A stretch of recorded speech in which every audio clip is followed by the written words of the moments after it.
बर्फीले मौसम में जब सारी दुनिया आराम पर होती है तो ये बर्फीले पक्षी काम पर होते हैं। काम होता है खुद के लिए भोजन ढूंढने का।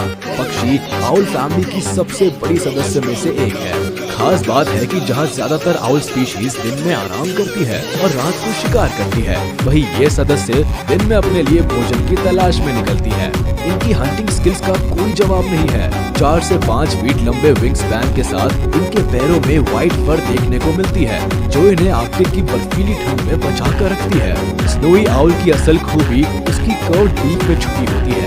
ये प्रजाति अपने बीक की मदद से करीबी ऑब्जेक्ट्स को सेंस कर लेती है और इसकी मदद से ही शिकार को फाड़ कर खाती है। क्योंकि ये प्रजाति जन्म से ही प्यारी और खूबसूरत दिखाई देती है। गाना गाने से इनका खास नाता होता है और इस प्रजाति में मेल को गुनगुनाते भी पाया गया है। स्नोई बंटिंग बर्ड खास तौर पर नॉर्दर्न हेमिस्फीयर के आर्कटिक रीजन में रहती है और यही वजह है कि इन्हें हकीकत में देख पाना मुश्किल होता है, लेकिन यूके और स्कॉटलैंड में इसे कभी कभार देखा जा सकता है। स्नो बंटिंग बर्ड्स की खूबी है कि आर्कटिक के रॉकी रीजन में अपना घोंसला बनाती है। होवी रेडपोल्स। होवी रेडपोल बर्ड को आर्कटिक रेडपोल के नाम से भी जाना जाता है। फिंच फैमिली से संबंध रखने वाली इस पक्षी की दुनिया में 2 सब स्पीशीज हैं, जिनमें से एक ग्रीनलैंड और कनाडा में रहना पसंद करती है, जबकि दूसरी स्पीशीज नॉर्थ अमेरिका के टुंड्रा रीजन में ब्रीड करने के लिए मशहूर है। आर्कटिक के क्लाइमेट में खुद को पूरी तरह ढालने वाली यह पक्षी इतनी खूबसूरत और प्यारी है, इतनी ही रेयर है। इसे देख पाना या कैमरे में कैद कर पाना आसान नहीं है। ऐसा इसलिए क्योंकि ये चिड़िया बिल्कुल रिमोट लोकेशन पर रहना और ब्रीड करना पसंद करती है।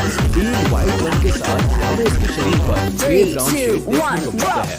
इसके सर पर एक लाल रंग का पैच होता है, जो इस पक्षी को काफी आकर्षित बनाता है। दिलचस्प मशहूर है। रोजी फिंचेस को कई बार माउंटेन फिंच कहकर भी बुलाया जाता है। उनकी तीनों स्पीशीज में शारीरिक बनावट तो एक जैसी है, लेकिन रंग अलग अलग है। ब्राउन कैप्ड रोजी फिंचेस ग्रे क्राउन्ड रोजी फिंचेस और पेड़ के पास घोंसला बनाती है और वही ब्रीड करती है। अपने 15 से 20 साल के लाइफ स्पैन में ये पक्षी एक पार्टनर के साथ रहती है और भोजन के रूप में इंसेक्ट लार्वा को खाना पसंद करती है।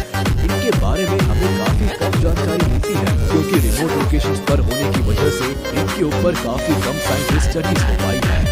इवनिंग ग्रॉसबीक। सूरजमुखी जैसे पीले रंग वाली इवनिंग ग्रॉसबीक बर्ड का नाम सुनकर आपको लग सकता है कि ये पक्षी केवल शाम को दिखाई देती है, लेकिन ऐसा नहीं है।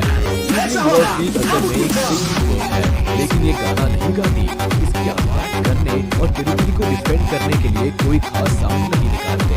नॉर्थ अमेरिका के रॉकी माउंटेन्स में पाई जाने वाली इस प्रजाति को देखना इतना भी आसान नहीं है, क्योंकि ये ऊंचे पेड़ों पर अपना घोंसला बनाती है। ठंड में भोजन के रूप में सीड्स को खाती है, जिन्हें तोड़ने के लिए इनके पास एक मजबूत चोंच विकसित होती है। वही गर्मियों में ये इंसेक्ट्स को फीड करती है।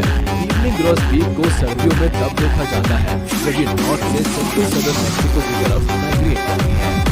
लापलैंड लॉन्गस्पर। ये किसी जगह का नहीं बल्कि एक लंबी सी पक्षी का सर्दी में साउथ की ओर माइग्रेट करती है, लेकिन सोशल होने के नाते ये केवल अपने झुंड के साथ उड़ना ही पसंद करती है। लापलैंड लॉन्गस्पर को लापलैंड बंटिंग के नाम से भी बुलाया जाता है।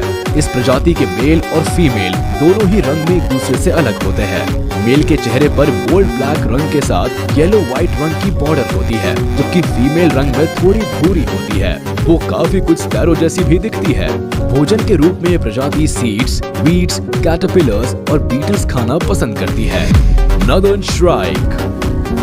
नॉर्दर्न श्राइक परिंदों की कम्युनिटी में वो स्पीशीज है जिसे किसी का खतरा नहीं है।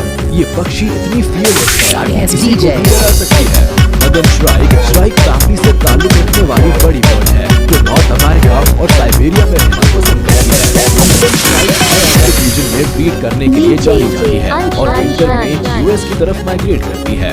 दिलचस्प बात है कि अपनी बाकी स्पीशीज की तरह ही ये पक्षी एक फियरलेस हंटर होती है। इन्हें बुचर बर्ड्स नाम से भी जाना जाता है, क्योंकि ये कसाई की तरह ही अपने शिकार को मारती है। इनकी लाइफस्टाइल और ईटिंग हैबिट काफी अनोखी होती है। ये शिकार को अपनी जरूरत के हिसाब से नहीं बल्कि मन के हिसाब से मारती है। जब इन्हें